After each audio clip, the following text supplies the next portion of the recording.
หลายเหตุหลายสังจุมศึกเขาขาดดังเสียงนะเทียนอีกก็ได้ตั้งยานอะไรแถวเราสีปอกเดี๋ยวตั้งยานเวียงสีปอกอะไรแถวเราเปิ้นในเปิ้นลาดซึ่งมันบุบนไหล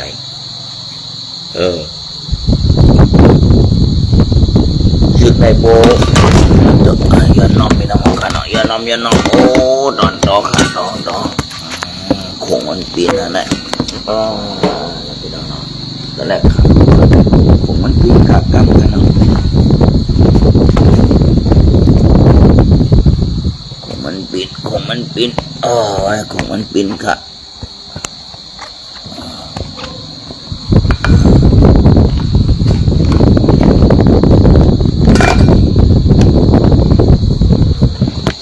ไม่ได้เห็นในการต่ำๆกันนี่นะ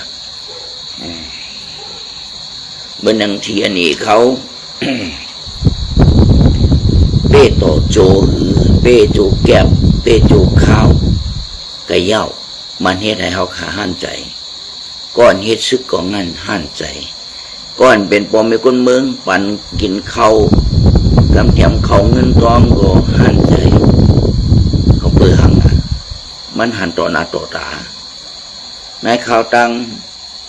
หลายปีมาในเฮ็ดให้ที่นั่นเองเขาเราเขาเจ้าเขามีเอ็นแห้งขึ้นมาก็เปิดหังก็เปิดไล่เฮ็ดไล่สร้างย่าหมอกเนน้ำเนดูขอน้ำขอโตวันคุณเมืองก็สึกก็หันในหนองยันเกือเขาไปน้องฮอกขันเนาะโปเฮ็ดโกได้มันนังไหลมาทางในเวียงสีป้อสุดเทียนนี่เขาเลยนะเบอร์ดีเขาเลยเวียงแถวเวียงสีป้อเขาคาใครตื่นก่าย้อนสู้วันอันเป็นเน็ตไม่ดีค่ะหายไปถึงเนี่ยเน็ตไม่ดีนะพี่น้องไม่หล่าไม่สูงค่ะกดแชร์ปันเนาะยกนิ้วปันก็ได้พี่น้องขันเนาะเชิญเข้ากล้องก็ได้นะพี่น้องกันเนาะเมื่อในเขาขามาหดตกกันเนี่ยก็ขายเน็ตเหมือนกันในเน็ตมันลุกกว่าค่ะเขาขาด้วยจอมซึกเจ้าคือสามเอ้ยดีเขาพอน้ำพอตูนขายตีงกำพี่น้องเขาค่ะขายตีงกำนะเน็ตมันหนีนะพวกมาใช้ไหนเวลาเป็นบล็อกค่าคือผมหู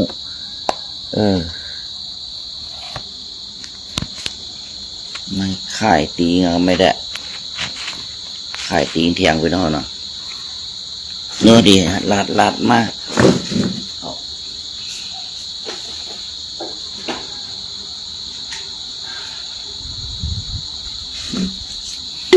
ขายตีงเอาว่ากันไม่ได้เมื่อนั่งเทียนนี่เขาเปิ้นผ่อนน้ำพอตัวบันเจ้าคือเปิ้นก็ดีอกดีใจเป็นสมัครเปิ้นไรโจแก็บโจเข้าฮือก็ยะเปิ้นเฮ็ดซึกมากึ่งต่านตั้งกันไว้เฮ็ดซึกกึ่งต่านตั้งกันว่าตั้งทับซึกมาพี่น้องเขานะเมื่อหนังซึกใต้เขาขาในเป็นกลุ่มมนิดวันให้ในซ้ำไรผลน้ำพอตัวบันก้นเมืองไรผลน้ำพอตัวว่าเขาไรที่ไหนเขาแต่นที่ไหนเขาตบที่ไหนเขาตาบที่ไหนเขาเลยตับยินกันในทางเงาในมีเท่านั้นมีเฮ็ดให้คนเมืองใต้เขาขาในอิ่มมือจานจังอิ่มมือจานจังลองศึกลองเสือเรื่องการวานการเมืองกูสำแชนเปิงก็เปิงห่างไหนก็เปิดซึกเฮ็ดให้คนเมืองอิ่มมือขึ้นซึกซ้ำอ่อนเฮ็ดอ่อนสร้างอ่อนย่างกว่าถึงที่เยื่องหมายอันก็หนังคนเมืองเขาเลยเคยเป็นซึ่งเช่นนั้นอะไรเฮ็ดให้คนเมืองนี่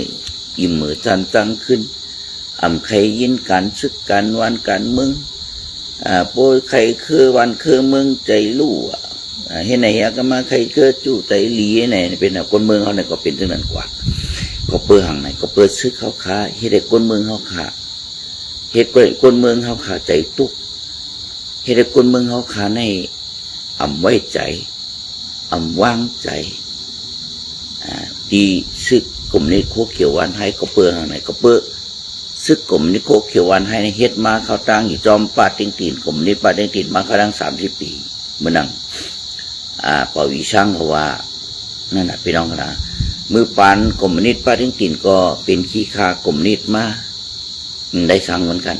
แล้วเมืองใต้ลูกไว้ขนฟังไว้มือป้าว่าเขามาทั้งปดห้องปดจานมาในมือปานกลุ่มนิดไตใหม่กลุ่มนิดไตใหม่เนี่ยวันนั้นกลุ่มนิดไตใหม่นั้นก็มีแต่เอาวานห้ามจองห้ามปูเก่งปูซึ่งปูเฮงอมุดทามเจริวานตายหุ่นเจ้าตายป้าว่าไม่ทำการจำจองสอบเตาปิดป้อหุ่นเจ้าหุ่นจ้างเนี่ยนั่นก็มือป่านปัดกลุ่มนิดปัดเองตินพี่น้องนั่นก็อำได้สังเมียนป่านรู้ซุ่มหลายมือพองนั่นได้กวนไตเขาขนาดนำหนามือพองนั่นนะมือพองนั้นมันนั่นกวนในวานในเตระวานนี่มันนำหนามีลูกใจไอ้ใหญ่ไอ้หลงลูกใจบางก็มี5 ก่อ1 เฮิรน6 ก่อที่ใน1 เฮิรนเอาเหมือน1 เฮิรนเขาขายได้มันกูปองมีแมวในมีเขาขายมีลูก12 ก่อมันกูปองเอานะมันกูปองในวานขึ้นอ่ะมือพองกลุ่มนิดไตใหม่ลงมาตั้งกลุ่มนิดป้าเด้งติ่นลงมานั่นเตี๋ยววันหนึ่งในขึ้นน่ะนะขึ้นที่ขึ้นแบบก้นใจก็นำหนักก้นหนุ่มก็นำหนักมันก็พวกนั้นก็ในเขามาเฮ็ดในเฮ็ดแต่คนเมืองอิ่มมือโกไตใหม่โกซึกไตใหม่โกซึกไตใหม่โกกลุ่มนิดไตใหม่โกปักกะป้าโกว่าแหลงให้ในหนักพี่น้องว่าเฮ็ดไหนติ๊กๆน่ะคนเมืองเขาโกก็เพื่องนะก็เพื่อคอมเลยมายืมมาในหุบชิมเป็นตับมันหนังปลองตางเขาเกากลางเฮ็ดเนี่ยนะพี่น้องค่ะเขาป้าดิ้งถิ่นลงมาก็มาลึบซึกเจ้ามูหิงมาลึบจังซึกเจ้ามูหิงตั้งให้พักเมืองนายให้พักวันจิตให้กล้วยกับมันนำยื่นแต่เศษแถวที่ในแถวนั้นให้พักบันจิตให้กล้วยมานั่งมาหนองตรงโลที่ไหนกับมือบนกลุ่มนิดปากกับปากกลุ่มนิดไตใหม่นั้นมือพอง30 ปีย้อนหลัง30 ปีย้อนหลังกว่าพี่น้องนะนั่นก็มันได้สังปานนั่นก็ไตเป็นซึกไตใหม่เนี่ยอันอ่อนว่ามามันได้สังฮะอันเป็นพ่อดีตาไตมันได้สังมีแต่ควันจากของตาไตเฮาลู่ซุ่มกวนปังวันห้ามจองห้ามเมืองห้ามกำลืมสุดมากวนก็เริ่มไปของเมืองไทยก็เริ่มผุยมึงกูป้องให้เบิ่นไปรู้จักเมืองไทยเบิ่นไปผุยเมืองไทยก็เบิ่นไปผุยนะเบิ่นไปผุยลานพี่น้องไปผุยลานก็คือหลานวัวหลานควายก็ไปผุยเอาวัวควายมาขายก็เบิ่นไปผุยมึงกูป้องนะเขาตึกอยู่ในวานในคนวานคนนาก็ตึกอยู่เปิ้นเก็บซึกมาไหนก็หวังปองก็เก็บซึกมันกูปองในการไปเมืองของมาจุมปฐมุยหิงมาจุมกรมนิดไตใหม่ก็การไปเมืองในเต็มทวนเลยพูดที่ว่าห้องว่าเหมือนหนังมันห้องว่าคนเถื่อนก็ไหนไม่ต้องว่าคนไตคนซึกเขาก็คนเมืองห้องจำมาเนาะคนเถื่อนนี่นะเขาเบื่อเขาอยู่ในเถื่อนที่แกลูกเขาขาแค่หน้าหันตาเขาเนี่ยชูไรหันหนอกไม่ต้องครับเขาเบื่อมันเป็นคนเถื่อนกูพอเขาก็ว่าใบห้องจำมามันเป็นคนเถื่อนมันก็ล้ำยื้อก็ชอบเต่าเงาะกว่าที่เขาว่างมันก็บอกมันขึ้นมาใน3 ปาก4 ปาก5 ปากในมันขึ้นทั่วมานะมันก็ยื้อเก่งมันก็ยื้อซึกว่าทำมุหิงกลมนิดโคเขียวกลมนิดไตใหม่ก็ยื้อซึกว่าทำมุหิงยื้อกอง3ตั้งว่าแหลงเป็นน้องว่าป้าติ้งตีนนั่นน่ะมายื้อซึกของปฐมมุหิงนั่นน่ะกูบอกก็มีกระดานก้อยอันที่ไตเขาไหลลู่ไหลซุ่มย้อนก็หวานห้ามจองห้ามคงใหญ่หยานมันมาเฮ็ดปันก็ห้ามจ้องฉานมันมาสอนมันดีกลายจนก็ห้ามไตใหม่กลมนิดไตใหม่เขามาแฮมเบ็ดหมดอะพี่น้องนะอันเปิ้นมาเฮ็ดจอมตาจอมตังเอาจากก้างมาเถื่อนจอมตาจอมตังเนี่ยเขามาเผาเบ็ดอะนึงแค่เข้ามาหนึ่งมาเนี่ยก็เฮ็ดแถวจอมตาจอมตังมันก็เฮ็ดปันอะจอมตาจอมตังกลัวมันเอาจากมาถุยเป็นจอมตังนี่นะถุยบัน จากใหญ่จากเล็กในมันห้องรถเกตรถเบคโคเนี่ยมันมานำกูนอนเขาคันเล็กๆมาเฮ็ดบันเขามาไผ่เผามันก็ซ่อมเป็นนมเฮ็ดยาวนั่นนั่นแหละเป็นมันก็เฮ็ดบันซ่อมตามเฮ็ดบันการในเปิ้นมาตั้งมันเหมือนหนังเสียงเนี่ยเนาะมันเหมือนหนังเมืองในเป็นทั้งว่าอนามัยเนี่ยเป็นเมืองไทยของอนามัยเนี่ยมันเขาก็หุบชิ้นเป็นหมดยังอียามันหุบชิ้นเปิ้นก็มาไว้ปันเนาะไปน้องก็เปิ้นออกมาไว้ปันเนาะมันก็หมองไว้ปันเนาะขณะที่เขาเฮ็ดเนี่ยจันที่ว่าคนเมืองไรพรดิบเลยมันมาเฮ็ดบันให้คนเมืองไรเขาเมืองในเวียงอีเนี่ยวันกาดวันซ่านมายศมาหยากันในได้ไหนมาโฮมกันเนี่ยในมีอนามัยเนี่ยตีหนึ่งไหนกันในเชี่ยงเสียวุ่นบนมาไปเห็นในเป็นนายาบนทอกตัวยามทอนเขามาเอาหมดไม่ต้องเอาหมดมุพวงเขามาเอาหมดกันในเป็นเขาเสียวุ่นบนออกมาในเวียงก็เปื่อหังก็ประกมนี่ไตใหม่ก็ไม่สุกมายุงมาเก้าเบ็ดนี่ไหนมึงกูปองไอ้โบวันกาดวันตุ้มก็ในล่อนั่นก็นำหนาไม่ต้องการเนี่ยผมไม่รู้การที่เป็นน่ะมึงกูปองไอ้กากบแปลงกายสังสินมีการที่เป็นน่ะล่อหลายขึ้นมาบุกกลางคืนวันตุ้มบุกขึ้นอื่นก็ไม่ต้องเขาขาดพวกก็เฮ็ดปล่อยเลยก็โอ้ปล่อยแล้วก็ขึ้นได้ขึ้นมาก็ปังก้นกูปองไม่นำหนักนะก้นอันปมมีลูกอ่อนก็มีลูกมีล่างหนำหนึ่งยากุ้มก็มีแต่หมอโนดได้นะพี่น้องก็มานำก็สุ่มโนดลูกก็มานำก็หมอเถื่อนโนดต้องตายเป็นนะพี่น้องนะมุกวงในยากุ้มก็มียาซ้ำก็มี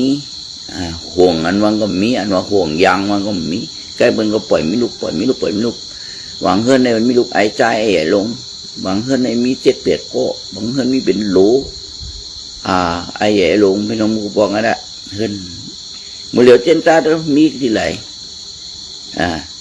มีเฮือนมีลูก7-8ก็มีแต่มี3ก็เมื่อมี3ก็เอา2มี2เอา1บ่มี1ก็เอาไปแล้วมือเหลียวดิพี่น้องก็ตังก็มีไม่เจนตาเด้อมือเหลียวในก็คาราดมุกปอกนะมุกปอกในสู่เจ้ายามญาจ้าสู่อาสากิเล็กนั่นจำไปฮู้เขาญามาเลยเขามาลาดนี้มือปานไต้ใหม่กลมนิดไต้ใหม่ตั้งว่าเหลียงป้าเต็งติ่นมานปังสร้างมุกบอกอยู่ปังสร้างนั่นแหละนี่ก็ไตเขาอันเป็นเงาหักมันมานั่นก็กึกจอยมาทั้งกลุ่มนิดเทียมมือนั่นแหละพี่น้องเลยทางมากเขาทั้ง30 ปีไปจงนั้นแน่ว่าจังว่าเขาอยู่จอมว่าจังว่าเขาอยู่จอมป้าเด้งตีนมาในถึงไหนจะได้เมื่อไรหลอกเขาเมื่อไรหลอกเขาว่าเขาได้ตึกกับเมืองมันทั้งหมดได้ตึกเมืองทั้งหมดมันหนึ่งแล้วในเขาทั้ง30 ปีมาใน1เฮ็ด1ตึก1ผา1กอด1ลู่1ก่อย1กวน1ปังเลยว่ะอันในคลิปมันดีกว่าคาแช่นั่นเจนตารู้ต้องหังเสื้อนั่นก็มีแคปตินนี่ก็มีใส่เอาแน่เนี่ยว่ะก็นะพวกเป็นนั้นได้ทำตึกก็ว่าเนี่ยก็ได้ป้าเด้งตีนปล่อยช่างเขาในจังมังเพียนเนี่ยก็หุบชิมดิป้าเด้งตีนดิปังสร้างหุบชิมแบบปังสร้างนะพี่น้องก็เฮ็ดนินชันยี่จอมมันแล้วก็ตีปังตึกจัวยามานกลมโหดประมาณเว้นย้อนยามเป็นปักปึง2/8ว่าให้มีกบแปลงอกโชคนาทีเป็นนาทีมันให้หาจัวยามมักมันปันเนี่ยให้หาจัวยามมักมันปันว่ากบแปลงอกโชคนาทีเป็นนาทีมันเนี่ยก็เลยว่าในครั้ง30 ปีมาในเลยว่าก็ตีปังตึกตีได้ปังป้ายมากมีเฮ็ดลองป้ายปิงหญ้าลองขึ้นสร้างขึ้นสูงบนเมืองส่วนตุ่มการเมืองเหตุการณ์ไปบางมีเหตุปังสร้างขึ้นเนี่ยไม่สูงพี่น้องเขาวนด้วยอะไรนั่นน่ะแน่ว่าเขาเป็นวนอย่างนั้นก็ในอันเป็นกลุ่มนี้โคเขียววันให้สัมวนจอมมาเนี่ยดีวนเหมือนว่าเขาวนเนี่ยเขาอยู่จอมมากลุ่มนี้ในปังสร้างกลุ่มนี้ป้าติ่งเขาก็อยู่มาจอมเขาก็ไม่ได้สั่งรู้คนเมืองเขาก็ผ่านมุกปอกเขามายื้อมันมายื้อซึกวัฒนมุหิงมายื้อซึกกองซ้ำมาเนี่ยคนเมืองใต้ก็ไม่ได้สั่งในลีวนก็ได้มาทางป่านนี่ก็ได้ป่านกลุ่มนี้โคเขียวเนี่ยอันไม่อยู่จอมว่าปังสร้างไงก็ได้เขาอยู่จอมว่าปังสร้างทั้งก็ได้เขาไม่ได้สั่งเนี่ยเขาบ้วนก็ไม่มาบ้วนอยู่เขาอยู่จอมว่าปังสร้างมาเขาตั้ง30 ปีเนาะเพราะว่าใน30 กว่าปีนะเพราะเขาอยู่56 ปีหมอก30 ปีนี่แหละถึงแตกอยู่จอมว่าปังสร้างโคเขียวเขาไหลสั่ง คกเขียวไหลสังคนเมืองใต้เขาไหลสังกบว่าปางช้างเมืองใต้เขาขึ้นใหญ่ก็ว่าปางช้างคือใต้เขาขึ้นใหญ่ก็ว่าปางช้างเนี่ยโคกเขียวกลมนี้โคกเขียวหลีวนไปแล้วนะหลีวนพวกกลมนี้โคกเขียวปางช้างวนอะไรได้เขาอยู่จอมว่าปางช้างในโลกเฮ็ดให้หนึ่งเนาะปอดห้องก็ลืบอาเสียเปียแล้วก็เขาก็ซ้ำเลยอยู่ก้นเมืองก็ซ้ำเลยกัดเย็นถ้ามีเจ้าคือมาอยู่เตี้ยนถ้ามีเจอคือเปิ้นเจ้าคือเปิ้นมาหิมาเจอคือไตเฮาที่อยู่ไตเฮาที่กินไตเฮาแผ่นดินไตเฮาอันนี้ก็หลีวนนะในปาติก็มันนี่โคเขียววันให้หลีวนนั่นไหมทำป้มบนก็ทำกลมหูอยู่ต้อมเปิ้นเนี่ยอยู่ต้อมเปิ้นว่าติ๊กจังมันมีอะไรก็เปิ้นห้องว่าเปิ้นทั้งว่าทั้งหือเปิ้นห้องว่าเปิ้นห้องว่าอยู่มูโตขมมูหางยางแมนตีหนึ่งยางหนึ่งพิษหนึ่งเฮ็ดหนึ่งพิษหนึ่งเฮ็ดหนึ่งเปิงหนึ่งเฮงหนึ่งเกื้องกว่าก็ปื้อหังนะมันหนึ่งมันเรียวได้หนามึงมาไม่ตกในองค์มือลิงออกอยากได้การเมืองก็ตกในองค์มือว่าเพชรการศึกก็ตกในองค์มือว่าเพชรคืออะไรวะนั่นน่ะไงจอเมืองว่าแสงผ้าแสงว่านั่นก็เป็นว่าหมดลูกพี่น้องค่ะพวกเขาเฮ็ดถึงตัดได้เขาคำว่าสั่งเจ้าคืออะไรก็ยาวเจ้าคืออะไรไม่เป็นคุณชึกคุณหาเขาว่ามาห้ามคำว่าสั่งก็ในว่าไม่ฮิโรมปอดของก็เปิดตาว่าก็มันจะตาคู่เขียวว่ามาเฮ็ดปอดจานในก็เปิดดับไผ่มันจะตาคนปอดจานเต่าเจ้าคือว่าเลยพี่น้องก็นำมาเฮ็ดปอดจานในก็เอาก็เอาขาก็หูหลีเขาว่ารู้ก็เปิดเขาย้อนอาจุยให้ย้อนอาจุยยามันให้ลงมาอาจุยยามันปนาควางเขาพอสู่ตึกพอสู่เป้ก็อยู่เลยเนี่ยจังไงห่างเอาคนลงมาเป็นแสนจังไงเอาคนเจ้าคือว่าลงมาอยู่เมืองต่อเมืองท่าคายหมักอื่นปางโบสมูสแมวนากองมูตีไรตีวอดอย่างพี่น้องของข้าตั้งเมืองต่อเมืองท่าในนำหนักไปแล้วนะเมืองต่อเมืองท่าคายหมักอื่นน้ำหมักตีที่ไหนเป็นว่าละลายมันมุกุปอก็เป็นชึกเจ้าขุนศามุกุปอเป็นชึกเจ้าขุนศาอยู่เมื่อตั้งแต่น้ำหมักตีเนี่ยมันมาหาหัวเมืองอ่ะสมูสแมวทำมูทำแมวที่ไหนมันเหลือเนี่ยเป็นว่าหมดออกเป็นน้องวันนี้ลุงน่ะเป็นน้องเขาขาหูน่ะว่าคนมาเฮ็ดต่างว่าคนเปิ้นเอาโบนมาอยู่เปิ้นเอาคือเจ้าคือว่ามาอยู่มาปักปันเฮ็ดไทยปันเฮ็ดสวนปันมีลูกปันมีล้านเนี่ยเฮ็ดก้นออกมานั่นน่ะพอเฮ็ดก้นออกมาเมื่อเฮ็ดก้นออกมาปันว่าปันซึกว่าไงพออาชัก17 18นั่นก็อาชักพอเห็นอีกเห็นลายเนี่ยว่าก็เอาเห็นอีกปันให้ลูกเมก้นในวันนั้นหมอลิดหมอไล่สอนนั้นปิงยาสอนลิกไล่เขาให้เขาลักให้เขาแหลมให้เขากัดให้เขาแขนเป็นสมัยเป็นซึกให้เป็นเจ้าเป็นขุนเนี่ยนะเป็นอะไรพวกคนวันเขามีเงินเนี่ยก็เหอะซึกว่าเขาทำกำเทียมเรื่องการเฮียนการสอนการกินการย่ำเนี่ยลูกให้มีลูกเป็นนำไหมลูกเลยเพย์เป็นลูกนำก็เบื้องหรือเตะวานเตะเวียงเตะวานเตะเมืองเตะวานเตะเมืองอุบนาตีกว่าตีนั่งปอดจานในสั่งเนี่ยมันปอดห้องมันก็อุบเตะอุบมาให้นั่นพี่น้องเขาเปิดตัวไหนน่ะพี่น้องก็เมืองแต่วนด้วยดีเลยว่าเนี่ยเขาคาดว่าในเขาขลาดมากูเสก็น่ะเขาคาจังว่าเขาคำจังก็แผนการอื่นใต้เขาคาในว่าในกูปากเต็มตั้งเขเขาเปิดเขในใครว่าในอุ่นหนีจับพอดหนีจับให้ดังหมดลงถึงหนีจับยางให้ว่าในปีกพักตูแบบเซียนจาริกับสืบตังไทยอย่าให้ไตอะไรกับสืบอย่าให้ไตอะไรกับสืบตังไทยเนี่ยเขามีแผนนึงน่ะหนูพี่น้องกันมันนั่งแนวเรียนดินเขทั้งหมดกำไนบนเลยแหละวันให้ยังซ้ำอยู่ในกลางเมืองไตในกลางปัจจานการให้เปิ้นปีกันโมโนเอาเปิ้นเอาปลองปีกไปแล้วรู้ไหนนี่จับมึงเขเอาก็กลางปีกไปรู้กำไหนไตเขาที่คือเอาก็กลางปีกเป็นนี่จับมึงเขเอา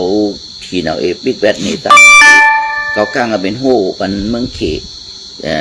ที่เอียนเอาก็เป็นเขาเป็นโห่ปันมึงเขว่าก็เป็นโห่ปันมึงเขก็ในเขียนใจว่ามาเป็นโห่มันมาเป็นโห่แคนมันดีเมืองไทยในทางหนังเมืองหงางงำในภายตีมือกุยสีเนี่ยให้มางางงำกล่องกอนะชิคคังก้นเมืองไทยเนี่ย เขตนี้มีเพียนมาถึงนั้นการในมันเฮ็ดลับๆการในบางมือตื้นยามหมากอนุมโยหมากทั้งสิ่งเลยมันมาเฮ็ดมาในเดือนนี้เขในเนี่ยเดือนนี้เนี่ยจับจอมว่าก็อะไรก็เปิดเพิ่มเขาอะไรรู้พี่น้องว่าก็เปิดเพิ่มเขาอะไรรู้ว่าเฮ็ดอะไรรู้ว่ามีโฮงไฟฟ้าว่ามีกาว่ามีสเปซสปากุศลจำกุศลแสนเปิงมาเดียวนั่นว่าเฮ็ดอะไรกุศลแสนเปิงไอ้เขมาเฮ็ดได้เฮ็ดเวทีลับๆตามหมากอนุมโยคือหมากทางสิ่งนี้เนี่ยแต่ที่ปล่อยเข้ามาให้มันจำนะพี่น้องมันได้รู้อันนี้เป็นการเขตแต่ที่อื่นฝ่ายที่มูลิซีเปิงหนึ่งก็ฝ่ายอื่นใต้เขาค่ะอย่าให้มีมีเครือใหญ่หรือซากในความไทยอย่าให้เหลือซากในพวกความไทยอย่าไปให้เหลือแม้แต่คาบโตก็อย่าให้มีว่ะคาบโตไตก็อย่าไปให้หันตรงเตียงนะเป็นว่านั่นนะคาบโตเนี่ยนะคาบโตตายไตก็อย่าไปให้หันที่ได้แผนการเปิ้นเฮ็ดตึ้งนั้นต่อเขาขาพี่น้องคนเมืองใต้เอาอันที่เก่ากะมาลาดทุกวันก็เพราะฉะนั้นได้เนี่ยก็คาดว่าปฏิกรรมนี้คุกเกี่ยววันให้1 เฮ็ด 1 ลูก1 เฮ็ด 1 ตึก 1 ตัน1 เฮ็ด 1 ตึก 1 ตัน1 เฮ็ด 1 ลูกติ๊ก1 เฮ็ด 1 ควายติ๊กพี่น้องเขากันนะมาวนตัวขอบโหตัวขอบตูเขาไผ่ซ้ายไผ่ขวาตั้งหน้าตั้งหลังบทตัวที่ม้วนนั่นไหนปฏิกรรมมินิวันให้ไล่สั่งบันคนเมืองใต้เฮาปฏิกรรมมินิวันได้ให้ไล่สั่งเลยเฮ็ดอีสั่งบันคนเมืองใต้เฮาในข่าวต่าง50 ปีอันเขายางมาจอมกลุ่มนิดว่าแรงป่าเด้งติดแลมาถึงในปี2024กลุ่มนิดปางช้างเป็นว่าเต็มในเขาเฮ็ดในทางใต้เขาพี่น้องเขาหันมาเร็วเป็นไงคู่มเนี่ยมือตึกอาจจะเฮ็ดวานห้ามจองห้ามอันนี้ก็พูดกันว่าวานห้ามจองห้ามวานเป็นเถื่อนเมืองเป็นป่าเป็นไงพี่น้องวานเป็นเถื่อนวานเป็นเถื่อนเมืองเป็นป่าเป็นป่าเป็นเครื่องป่านี่น่ะอันกลุ่มนี้วานให้เฮ็ดมันใต้เอากันไหนก็ในภายจมว่าจมปาโอจมแต่เก่ากลางจมทีนาเอเขาจมก็เปื้อหังดีลูกเปิ่นเอาเลยตึกลูกเลยตึกไตลูกเลยตึกไตเลยตึกโคลายเปิ่นจมลูกมีพายุเปิ่นเอาก้นมันมาอยู่ก็เปื้อหังก็เปิ่ศึกโกเขียวปฏิกุมนิวานให้เอาห่มลมมันเจอจ่าดูเจ้าเก่าไรเอาห่มลมมันเจอเครือดูเจ้าเก่าไรแล้วก็อ่อนปอมีก้นเมืองเฮ็ดทางพอน้ำพอตัวให้ปอหันเจ็ดจางให้ก้นเมืองปอมีน้ำใจขึ้นมาหัวใจใหญ่ขึ้นมาเส้นเลือดใหญ่ขึ้นมาเนี่ยมีแต่หัวใจเหี่ยวหัวเส้นเลือดมันเล็กลงก็เปลืองนะกว่าที่ไรก็เก็บซึกเก็บเขาเต็มในปันเขาโคลายพอเต็มกำเต็มโคลายพอเต็มเป็นสุนทรโคลายพวกไหนกลางคำต่อพวกไหนกลางในพอเต็มในออกวานเต็มในนอนในเถื่อนนาเต็มในไปให้นาเต็มในนอนนาแน่หนาพี่น้องขาเนาะเฮ็ดเหมือนคนเมืองเนี่ยมาไปวันเหมือนเฮานามาไปขึ้นเหมือนเฮานาบ่องข่าวเหมือนเฮานาโคลายอยู่อะไรเนี่ยตุกตาศึกเจ้าคืนมาชอกมาเต่าก้นห้องนั้นเฮียอันโคลายก็ย้อมถอยย้อมชุดปันก็ในปืนมันนั่งในปืนเทียนมันเลยสีป้อนั่นเป็นเมืองใต้เป็นเมืองสังข้าถามกรมนิโคเกี่ยววันให้ดูต้องมีน้ำกัดต้องมีปัญญาต้องมีปัญญาตาที่เอามันหนังเปืนมีเฮ็ดให้คนเมืองใต้เขาโหใจกีเชียนเดือดใหญ่เชียนเดือดตึงหนอแต่เคยใต้เขาสมบูรณ์ตื่นเต้นกันมาเหมือนหนังปลองตางเขาเฮ็ดนั่น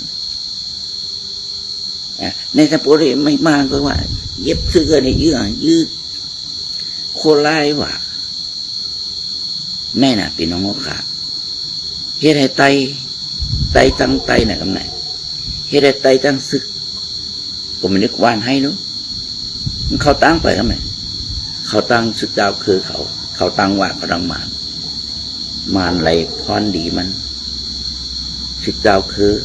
กูเจ้าคืออะไรพรดีมันเนาะ ไตแล้วมันเลยพ้นสามหมดนั่นแหละพี่น้องกันเมืองไทยครับก็ขัดสังมาลาดว่าเขาขัดด้วยนำกัดตั้งแขนเปิดในไปสมาคมไรถาวันไรมันจีบในสังกยะเขาขาก็หั่นแต่ต้อมเขาอันเขาเฮ็ดซึกมาเวียกกองมาเนี่ยในเวียกหลายๆเวียกมาหัวโบหลอกเวียกมาจึงหืนเนี่ยนอนกล่อมนั่งขึ้นนั่งวันนั่งไปหัวหยานชูเป็นไผ่เผื่อตื่นขึ้นมาหยานชูเฮาเนี่ยเป็นโคไล่เผื่อมาใส่ด้วยถอดโคไล่ออกสมาเป็นเนินหรือเจอจ่าไตนั่งกันขึ้นแน่หนาพี่น้องขานั่งปาดีก็มันโคเขียววันไหนมันนั่งเชียร์นะเขาเนี่ยกว่าลืมถ้ายินมันกันในหน้าซับดีในหน้าตบตัวยินมันนี่นะเพื่อนนี่มันจี้กว่าคำเดียวก็จี้กว่ามันยิ้มมันเต้ๆว่าลูกแน่หนาพี่น้องขาจังหวะเครียดให้คนหนุ่มบอลองตาอ้างเก้าก้างมันมีเลือดขึ้นมาเช่นใหญ่มาโหแต่มันจีมาเมื่อเหลียวในแมนพ้องบนไหลเกี่ยวไหลมนเฮ็ดไว้เฮ็ดลำเนี่ยเสียนะเขาบนได้รู้ไตเขาทำไหลไปไตเขาทำไหลให้ก็เปิดไตขึ้นไตไหลไปก็เปิดซึกไตก็นิวานให้ขึ้นไตไหลย่องไหลว่า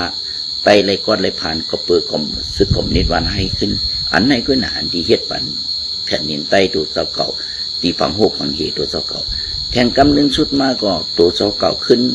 20 ปี30 ปีตั้งหน้าตัวเจ้าเก่าก็มันดังกว่าก็เลยไม่ให้ซื้อกับถ้ามาติดตึกกับเมืองไทยอย่าไปว่าตึกกับเมืองไทยเอาปอดห้องที่อยู่เขากำไรอย่าไปว่าเมืองไทยทั้งหมดเอาปอดห้องให้กำไรกำไรเฮ็ดขึ้นใครเหมือนเมืองลาก็น่ะพี่น้องค่ะแน่น่ะพี่น้องกับเมืองไทยเขาซึกป่าที่ก็ไม่โคเขียววันให้นายเฮ็ดมาเขาตั้ง50 ปีนายดีเจแต่มันเป็นโอ้เขาว่าตัวในฝ่ายการเมืองการซึ่งในเขาเป็นทราวะเป็นก้นนั้นชำนาญในความใต้นั้นล่วงเรียนฝ่ายตึกฝ่ายการวันการเมืองดีเจเขาเฮ็ดอาศักว่าโตมันหึงมาพวกมันเจ้ามันห้องว่าโตหึงนะว่าโตหึงเนี่ยลองจ้างกรรมก็หลีไปวนก็หลีลองฮอดยาก็หลีมันจะไหนพวกมันเจ้านะที่เจ๊ซึกเขียวในเฮ็ดม่านตั้งเปิด56 ปีเนี่ยเฮ็ดวันตั้งประลองเฮ็ดวันตั้งจะเลือดซึกเฮ็ดวันตั้งเก้าก้างเฮ็ดหมดพี่น้องนะเฮ็ดวันตั้งหมดเนี่ยซึกเขียวปาติก็มันเขียววันให้เฮ็ดตั้งหมดตีเต้นได้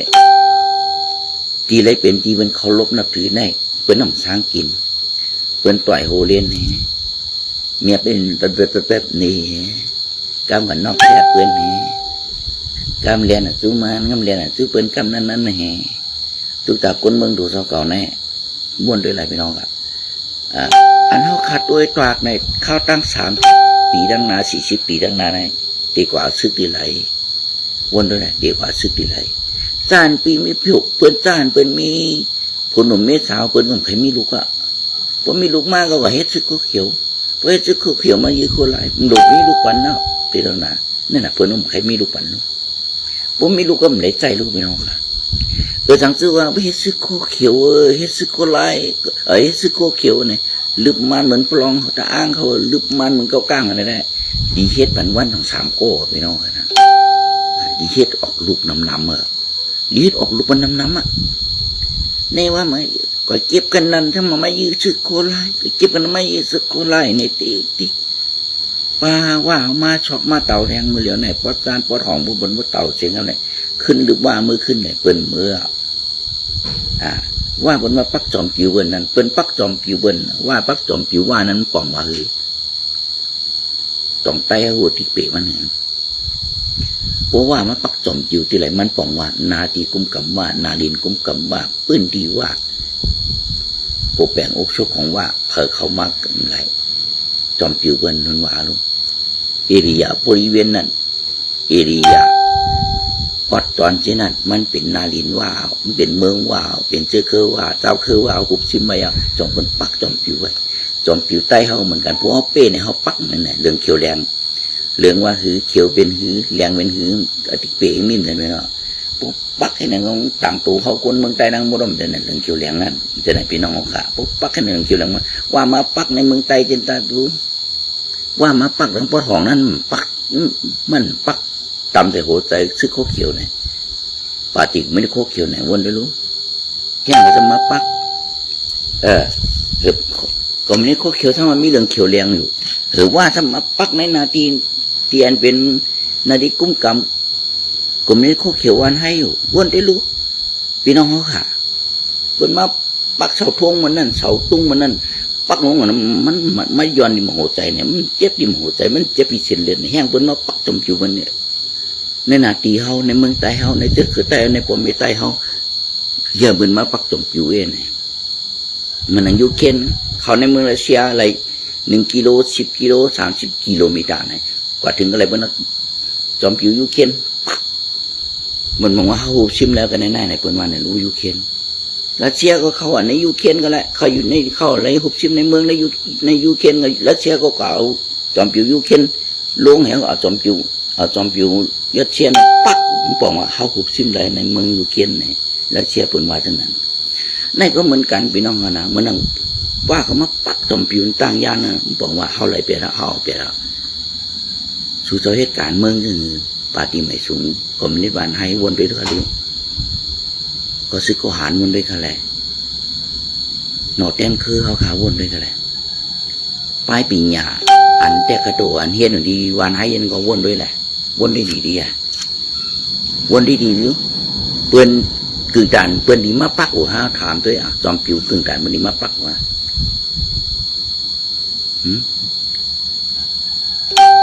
เฮียงว่านั่งมานว่านั่งเอาจอมผิวมานปักเฮียงว่าตั้งชื่อโคเขียวทำเอาจอมผิวใต้เขาปักจอมวนเลยลูกพี่น้องเขาขาดเมื่อเร็วนี่มันนั่งปอดห้องน่ะเขก็ไม่กล้าขันชื่อโคเขียวก็เปลืองเปิดไว้ใจกินน่ะหลอกกินเนี่ยใจกินเนี่ยหลอกกินใจกินเนี่ยนะก็ในก็ชื่อโคหารอ่านหัวมีหัวชื่อโคหารได้ว่าอันอะไรกินสู้กินลับแต่เขาในฮัดตึกฮัดตายกัดเตะแขนเตะอะไรตั้งลานลมโลดลานแรงนั่นน่ะคนเมืองหืออยู่ฮัดตึกฮัดตายฮัดตึกนั่นตึกผะไหลฮัดตายต่างผะไหลฮัดตึกฮัดตายนั่นฮัดตึกยันสู่ผู้เข็นเมืองไต้พ่อมีเมืองไต้เป็นเมืองไต้เป็นผะไหลฮัดตายนะฮัดตายต่างผะไหลตายเพราะมีคนตายต่างเพราะมีคนเมืองใต้ฮะตายต่างสังขยานคนเมืองใต้ฮะตายต่างตรงเต้นคือคนเมืองใต้ฮะนะตายต่างศึกเจ้าคือเปิ้นนะตายต่างเจอคือเปิ้นนะ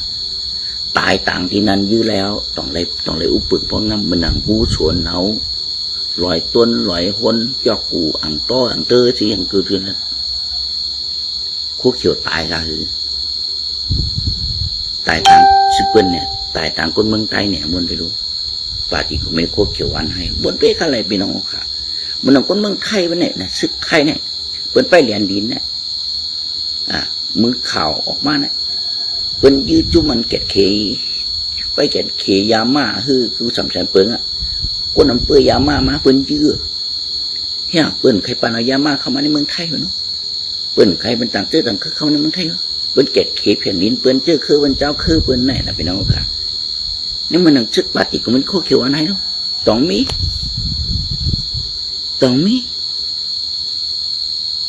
ว่ายืมมายืดเนื้อเลือดเหลวกันกินเนื้อเลือดเหลวกันฮัตตึกฮัตตายต่อจุ่มอาเซียนว่ายืดอาเซียนเนี่ยมันมีจุ่มเดียวนะมันฮัตเถียงเขามันฮัตยื้อเขาเต้ๆว่าให้ไหนนะเป็นเราเต้เนาะว่ายืดลองอะไรรู้กำเป็น3-4จุ่มตกมันว่ารู้ว่าเขาพร้อมกันได้เป็นยื้อเขานั่นน่ะหิงสู่ลมหลงว่าหลวงพ่อมันเลยมันยื้อเขานั่นน่ะพี่น้องเขาวันเดียวนี่นะตั้งเส้นจ่าเปียกคนหลงใต้เขาไหนมันหมกกันนานกว่านะปาฏิก็ไม่โคเกี่ยวอันให้ว่าพ่อมันยื้อเขาเพราะนั้นคนในวันในนาก็หนูพร้อมกันคนในอื่นในเมืองในย่อมหนูพร้อมกันกำบันนี้ห้ามเขาก็ไม่ยื้อเขานั่นน่ะพร้อมกันเดียวรู้นั่นปลายวันห้าม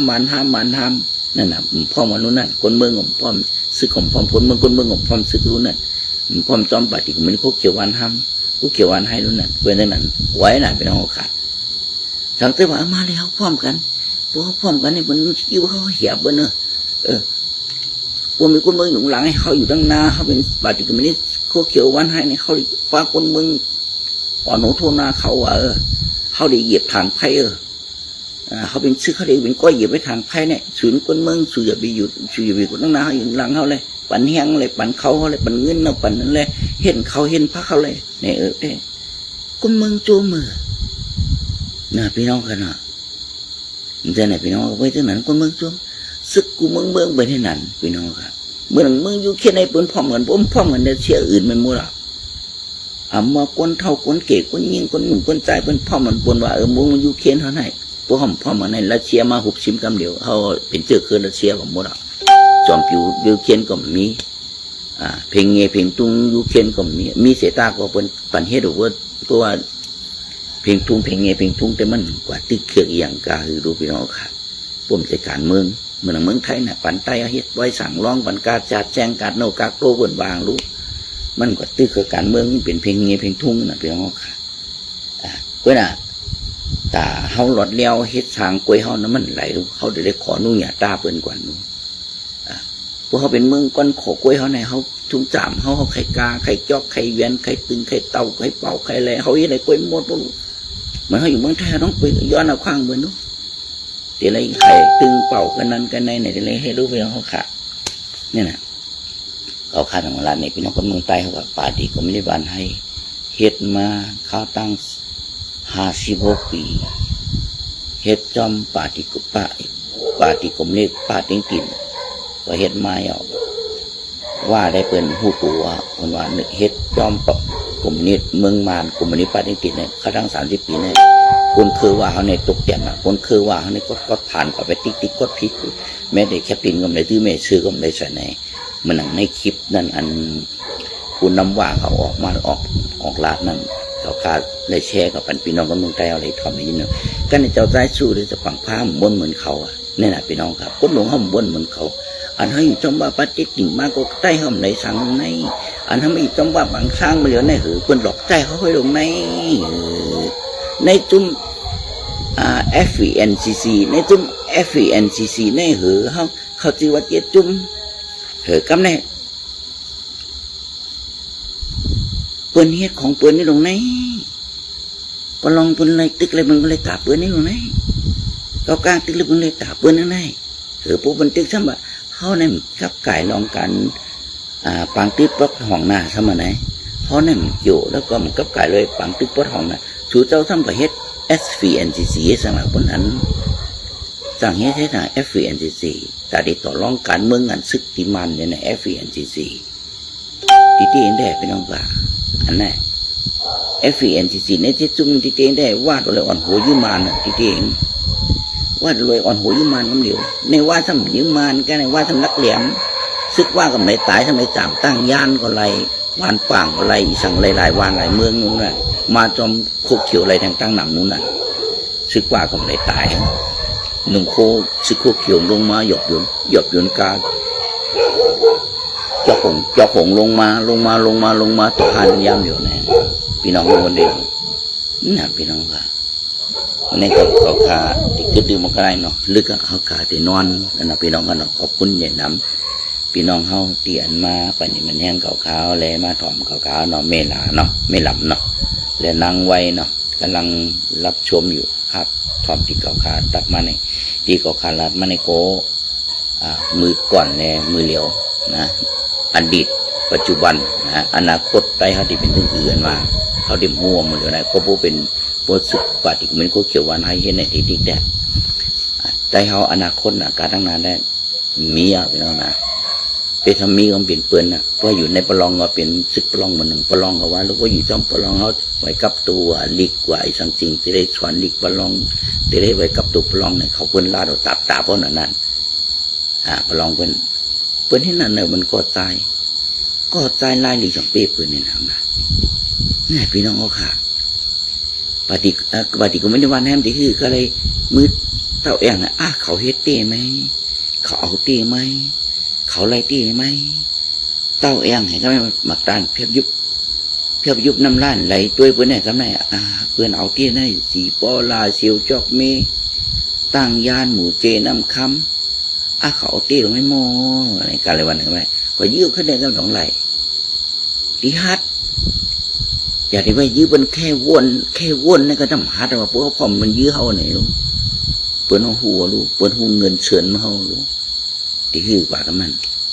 ได้ต้องฮัดมายื้ออาเซียนเพราะเพื่ออาเซียนเป็นเจอเครือเหลียวกันน่าเป็นเจอเครือเหลียวกันน้ำใครเปิดนาซึกสู้กันโปรถอดเสื้อโคเขียวออกก็ปาฏิก็ไม่ได้โคเขียวออกก็เป็นไตถ อดซื้อโคไลซื้อโคไลออกก็เป็นไตเป็นลูกเมียคนเมืองไตเนื้อเจอคือไตสาเหตุเจอคือไตเนี่ยว่าตั้งนั้นพี่น้องกันนะอันนั้นตีเตตีเจติมานมันพี่น้องกันนะเขาเปิดอันวันเมื่อในก็ขาดคือดื่มมันก็ได้ให้พี่น้องเขากูก็กุนอยู่ดีกินหวานไผ่มันนั่งเก่าขาเนาะคำขึ้นในก็เก่าขาก็ยอดไปความมันก็ได้หนึ่งศึกโคเขียวเฮ็ดมาข้าวตั้ง56 ปีอามีดีเอาเสียเมียวอ่ำไลหลีนะพี่น้องตาคนเมืองไลหลีตาเขากล้วยเขาไลกินจ่อไลจอกไลเวียนไลกอบว่ากำกับกอบว่ากำกับกอบมานกำกับกอบเทียนนี่กำกับกอบเกาก้างกอบขึ้นที่นั่นบันเบิ้งกอบขึ้นกอบต้มเปิ้นกอบต้มส่วนต้องนองเปิ้นที่นั่นกล้วยพี่น้องเอานะเป็นถึงนั้นกล้วยปาติก็มีก็เขียวหวานให้ไม่สูงขากูก็มัน